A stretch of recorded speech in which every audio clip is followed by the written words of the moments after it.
Bir zamonlar 1938-yilda Samarqandda taqdiri butun bir mamlakat timsoliga aylanuvchi bir bola dunyoga keldi.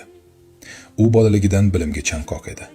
Har tong daftar ustida o'tgan onlari, maktabdagi har bir yutug'i uning xarakteri va kelajagi uchun mustahkam poydevor bo'lib xizmat qildi. 21-maktabni oltin medal bilan tamomlagani uning mehnatsevarligi va mukammallikka intilishining ilk e'tirofi bo'ldi. Toshkent Politexnika institutiga kirishi unga muhandislik olamini ochdi. Keyinchalik Toshkent aviatsiya ishlab chiqarish birlashmasidagi faoliyati davomida bilimlarini amaliyot bilan uyg'unlashtirdi. Il-76 samolyotlari, ulkan sexlar, mashaqqatli mehnat. Ammo u bu bilan cheklanib qolmadi.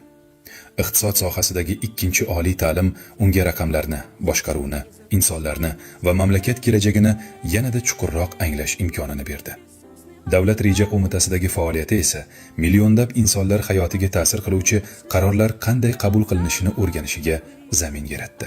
1989-yil uning hayotida ham, mamlakat tarixida ham burilish davri bo'ldi. O'zgarishlar davrida u xalq oldiga chiqib, tinchlik, barqarorlik va umid uchun mas'uliyatni zimmasiga oldi. Xalq esa unda nafaqat rahbarni, balki xalq dardini tushunadigan va odamlarni tinglay oladigan insonni ko'rdi.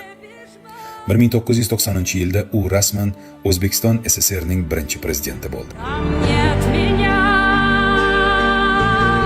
Где пароход в ночи надрывно прогудел,